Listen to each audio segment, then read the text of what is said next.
A procrastinação com certeza é o problema mais comum na vida das pessoas, mas esse ato de deixar para depois, apesar de parecer ofensivo, ele pode trazer diversos problemas para a sua vida. Só para você ter uma noção, uma pesquisa mostra pra gente que quando você procrastina uma tarefa mais de 5 vezes, existe uma grande tendência dessa tarefa ser esquecida pro resto da sua vida. E aí eu pergunto para você, quantas vezes você já disse que faria academia, mas não fez? Quantas vezes você já disse que faria aquela pós-graduação que te ajudará muito na sua carreira e você deixa para depois? Quantas vezes você disse que faria uma viagem com a pessoa que é importante para sua vida e você ainda não fez? O que eu quero te mostrar com isso é que a procrastinação ela pode afetar a sua saúde, os seus relacionamentos, o seu trabalho, os seus sonhos, a sua vida espiritual e todas as áreas da sua vida em geral. Por isso, nesse vídeo, eu quero te mostrar as 3 principais causas da procrastinação de acordo com a ciência. E, é claro, mostrar como que você pode superar esse comportamento. E para você que não me conhece, meu nome é Gustavo, sou criador de todo o conteúdo aqui do canal Faculdade da Vida, que posta 2 vídeos novos por semana. Então, já deixa o like, se inscreve no canal e ativa o sininho, porque é de graça, me ajuda demais e não leva nem 5 segundos para você. Então, sem mais enrolação, bora aprender. Primeiramente, é claro, eu quero definir o que seria procrastinação de acordo com a ciência. Afinal, não adianta eu falar de um assunto aqui se você entende outra coisa quando eu falo desse comportamento. Então, a procrastinação prejudicial é o ato de você postergar uma tarefa ou um conjunto de tarefas sem uma razão relevante, de modo que esse adiamento ele entre em conflito com os nossos objetivos e realizações. Então, eu quero trazer alguns exemplos aqui e vamos ver se esses comportamentos são ou não a procrastinação. O ato de você deixar de estudar para ver um filme. Vamos dizer que você precisa estudar para uma prova, isso é importante para você, isso é importante para sua carreira, mas saiu um filme aí que tá todo mundo falando e você quer muito assistir. Então, você deixa o estudo de lado e você vai assistir esse filme. Esse comportamento, ele é uma procrastinação? Sim, é claro, porque você está deixando uma tarefa, nesse caso, o estudo, para você fazer uma coisa que é mais interessante agora, uma coisa que traz um prazer imediato, mas você está trocando aquele objetivo futuro, aquele objetivo de você ir bem naquela prova que é tão importante para sua carreira, que é tão importante para o seu sucesso pessoal. Mas agora, vamos para um outro exemplo. Vamos dizer que você está na academia e você está fazendo um tipo de exercício ali com a perna, você coloca um peso a mais e você acaba tendo uma lesão. Essa lesão faz com que você não consiga mais treinar de forma eficiente, de forma realmente saudável, sem nenhum tipo de perigo para você. E aí, no dia seguinte, você decide que você não vai para a academia. Eu pergunto para você, com base nessa definição, esse comportamento é uma procrastinação?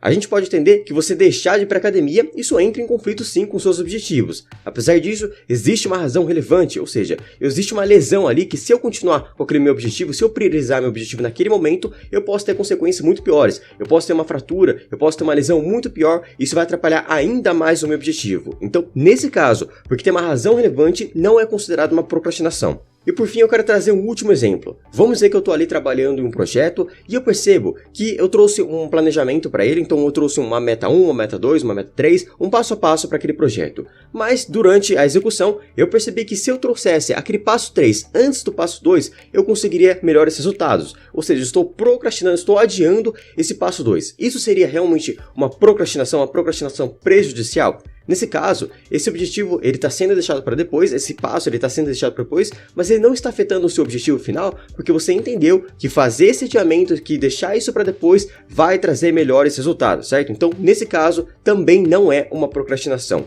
Novamente, procrastinação é o ato de você postergar uma tarefa ou um conjunto de tarefas sem uma razão relevante, de modo que esse adiamento ele entre em conflito com seus objetivos e as suas realizações. E aí a gente acaba entrando em uma grande pergunta que muita gente faz. Será que é possível deixar de procrastinar? E você já deve ter ouvido vários livros falando acabe com a sua procrastinação, se livre da sua procrastinação, mas na verdade o que eu quero dizer para você é que ao contrário do que muitas pessoas acreditam, ao contrário do que muitas pessoas dizem por aí, não é possível deixar de procrastinar, tá? Apenas reduzir a frequência e os impactos desse comportamento. Eu posso dizer para você que existe aquela procrastinação que é saudável e a procrastinação que é realmente prejudicial. Você de vez em quando deixar uma coisa para depois, você deixar um comportamento, uma tarefa que realmente você ali tá com muita preguiça, muito cansaço, você não quer fazer aquilo, quer deixar para depois, isso acontece, de vez em quando, tudo bem, até um certo nível isso é aceitável, mas o problema é quando isso começa a afetar todas as áreas da sua vida, quando isso começa a afetar os seus objetivos, as suas realizações, tá? Mas entenda que não é possível você deixar de procrastinar. E por que isso acontece? Para você entender a origem desse comportamento, você precisa imaginar a vida dos nossos ancestrais há 70 mil anos. Então, imagina os nossos ancestrais, 70 mil anos vivendo ali em um ambiente que era cheio de incertezas, então não sabia se eu ia ter comida hoje, se eu ia ter comida amanhã, se eu ia estar estar vivo, era um ambiente onde eu não conhecia todos os animais, onde eu não conhecia todas as plantas, onde tinha muitos perigos, qualquer coisa podia me matar a qualquer momento, ali no mato podia ter uma cobra, podia ter uma onça, podia ter um leão, qualquer coisa poderia me matar. Era um ambiente muito escasso, com muitas certezas, com muito medo. Então, o que seu cérebro pensou nesse momento? É importante que já que eu não tenho muita comida aqui, que já que eu não tenho, eu tenho essa escassez de comida, de energia, eu preciso economizar energia. Eu preciso fazer com que eu não gaste tanta energia, porque quando eu encontrar uma onça, um leão, quando eu encontrar um perigo na minha frente, ou até mesmo uma outra tribo, eu preciso ter essa reserva de energia para lutar ou para fugir, certo? Então, desde aquela época, o seu cérebro já entendeu que ele precisa reservar essa energia, que ele precisa guardar e salvar essa energia. E é por isso que a gente acaba deixando muitas coisas para depois. Porque se você pensar, a atividade física, ela vai contra a sua sobrevivência. Porque você está gastando energia em alguma coisa que realmente é só para questão mais estética. É claro que tem a saúde, mas o seu cérebro vê mais como uma questão estética. Você está ali querendo criar mais músculo, mas você não vai usar esse músculo para lutar para a sua sobrevivência. Você quer ficar simplesmente mais bonito. Então isso vai contra a sua sobrevivência. Quando você entra em uma dieta, isso vai contra a sua sobrevivência. Você está deixando de consumir mais energia. E para o seu cérebro, aquele hambúrguer com milkshake realmente é um milagre da natureza. Porque é muita energia, muita caloria em uma alimentação só, certo? Então é por isso que a gente tem esse comportamento, essa programação biológica já de deixar as coisas para depois, para economizar energia, porque o seu cérebro entende que ele pode utilizar essa energia depois para correr, para fugir, para lutar, para trazer algum comportamento que seja positivo diante da sua sobrevivência. E eu quis trazer essa explicação só para você realmente entender que a gente não pode deixar de procrastinar, simplesmente viver focado o tempo todo, porque imagina, se eu estou focado o tempo todo, eu faço tudo que precisa ser feito, eu acordo, eu estudo, eu faço atividade física, eu faço dieta, eu faço tudo isso ao mesmo tempo e eu foco o tempo todo sem ficar ali descansando, sem procrastinar, eu vou gastar muita energia. Isso vai fazer mal para mim, eu posso entrar até mesmo em burnout, eu posso ter ansiedade, eu posso ter vários transtornos psicológicos, certo? Então entenda que a gente não pode simplesmente deixar de procrastinar para sempre, mas a gente pode reduzir até chegar em um nível saudável. Agora que você entendeu mais ou menos a programação biológica que nos leva a esse comportamento, eu quero que você entenda, de acordo com a neurociência, a origem realmente desse comportamento. Então posso dizer para você que existem 3 causas principais da procrastinação, de acordo com a ciência, e essas 3 causas elas emergem de um conflito principal. Esse conflito é chamado na neurociência, você vai encontrar em livros e pesquisas, em artigos, como conflitos top-down e bottom-up. E o que significa isso? Quando a gente olha para um cérebro humano, então se você olha essa estrutura, esse desenho aí que você está vendo na sua tela, se você olha para o cérebro humano, existe uma tendência que as estruturas mais externas ao cérebro, as que você consegue ver que está mais ao externo, são mais desenvolvidas e nos aproximam mais daquilo que é dito como a racionalidade humana, aquilo que nos transforma como humanos, aquilo que diferencia o humano de outros animais. Então é uma tendência, tá? Que as estruturas mais externas estejam relacionadas a esse comportamento, como por exemplo o córtex pré-frontal, que é justamente essa área frontal da nossa cabeça que está muito relacionada à tomada de decisão, a controlar impulsos, a realmente essa parte mais racional da mente. Já as estruturas mais internas ao cérebro, ou seja, aquela mais ao centro do cérebro, como por exemplo o tálamo, o hipotálamo, ele vai estar mais relacionado a comportamentos, a trazer funções mais primitivas pra gente, certo? Então até mesmo estruturas que você vai encontrar em outros animais, como por exemplo a digestão, a respiração, realmente aquelas funções que são bem primitivas do nosso comportamento. Então isso é apenas uma tendência que a gente pode perceber. E quando eu falo de um processo top-down e bottom-up, basicamente o que eu estou querendo dizer é que top-down é do topo para o centro, do topo para baixo, certo? Então eu estou partindo de estruturas mais desenvolvidas para depois estruturas menos desenvolvidas. Então um comportamento top-down, por exemplo, seria eu dizer não para um doce. Eu estou utilizando estruturas mais desenvolvidas para depois ouvir aquelas estruturas menos desenvolvidas. E quando eu falo de um comportamento bottom-up, eu estou falando de comportamentos de baixo para cima, ou seja, do centro do cérebro, de comportamentos mais primitivos para depois chegar a comportamentos mais desenvolvidos. Então,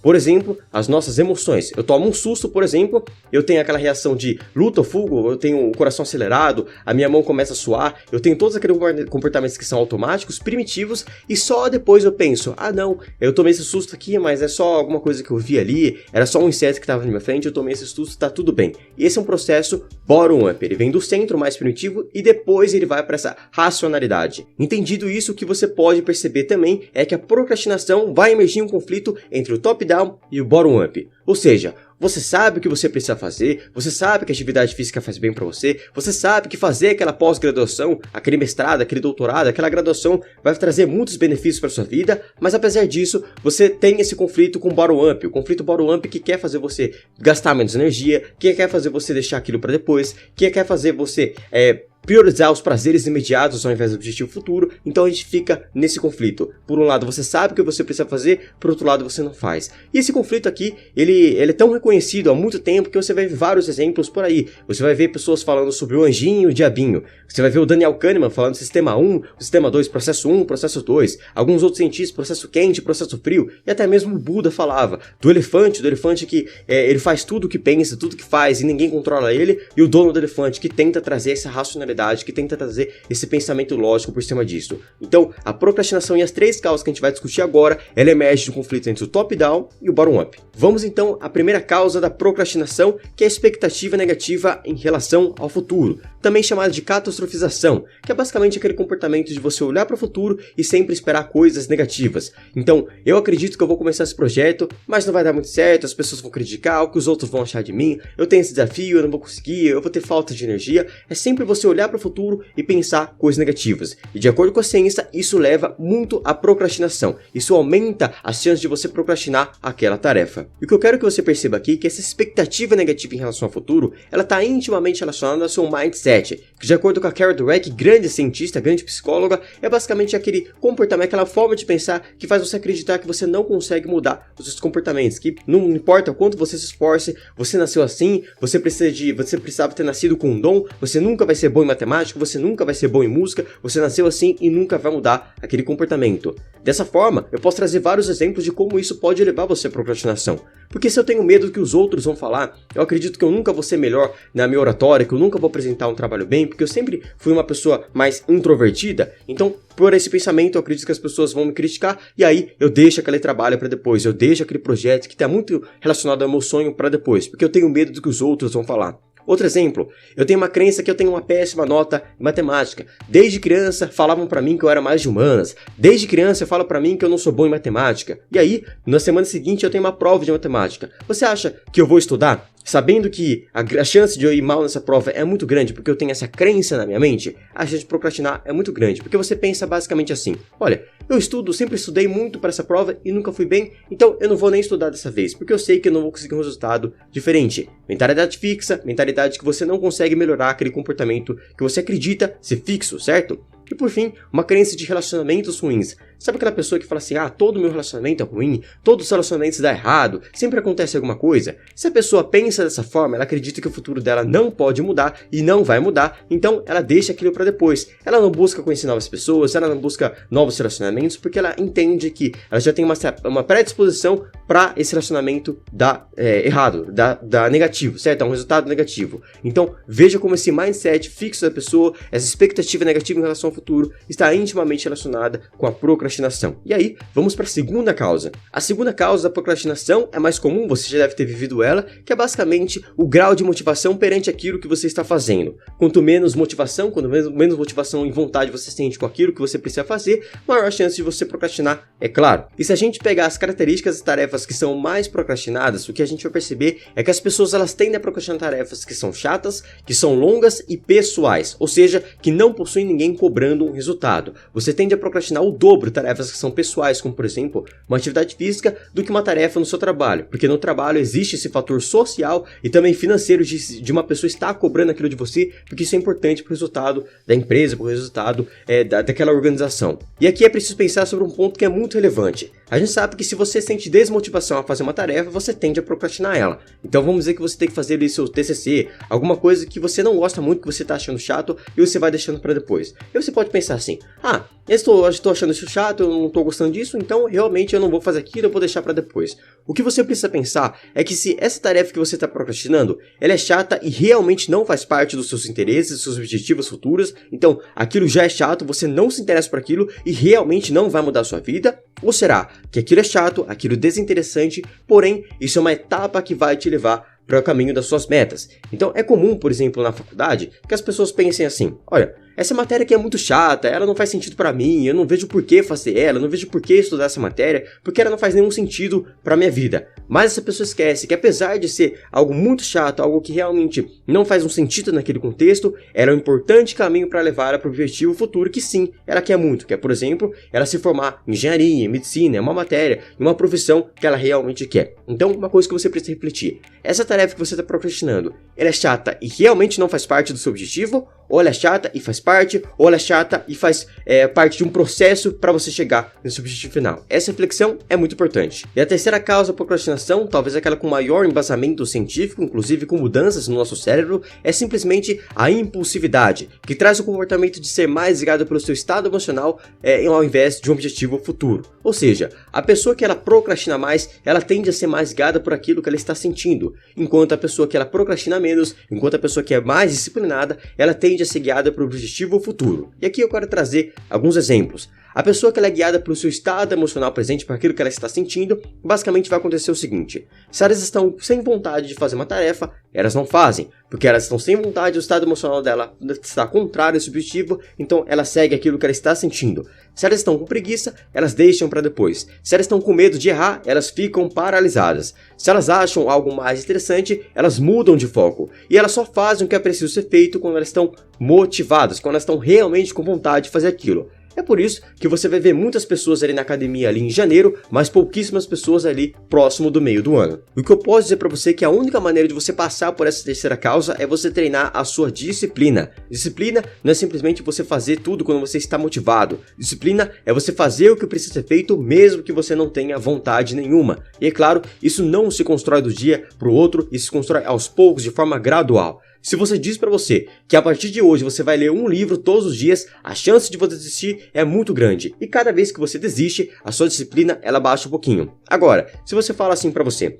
a partir de amanhã eu vou ler 2 páginas por dia. E aí é uma tarefa fácil, uma tarefa simples, você consegue fazer aquilo, mas cada vez que você disse para você que você faz aquilo que você prometeu, a sua disciplina aumenta um pouco mais. Então, o segredo aqui é treinar a disciplina. Como? De forma gradual, com pequenos passos, de forma firme e realmente que você consiga construir isso aos poucos para trazer esse grande comportamento daqui talvez alguns meses, alguns anos. Então, de forma resumida aqui, qual que seria esse primeiro passo para reduzir a minha procrastinação? Primeiramente, entenda que a procrastinação ela não é causa de algo, ou seja, ela não é realmente a origem do problema. A procrastinação ela é consequência de algo. Como eu mostrei para você, ela pode ser consequência da sua expectativa negativa em relação ao futuro. Ela pode ser consequência de uma tarefa chata, de uma desmotivação. Ela pode ser consequência de você ser guiado pelo seu estado emocional. Então, qual que é a causa da sua procrastinação? Primeiramente, você precisa entender qual é a sua principal causa. É a expectativa negativa em relação ao futuro?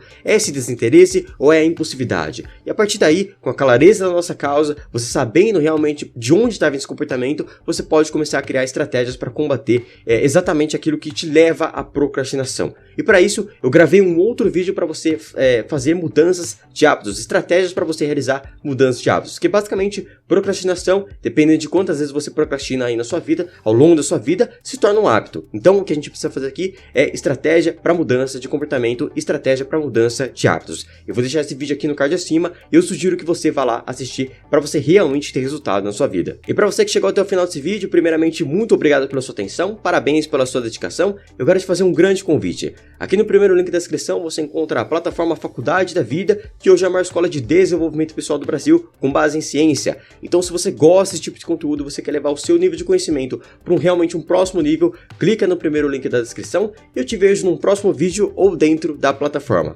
Até logo!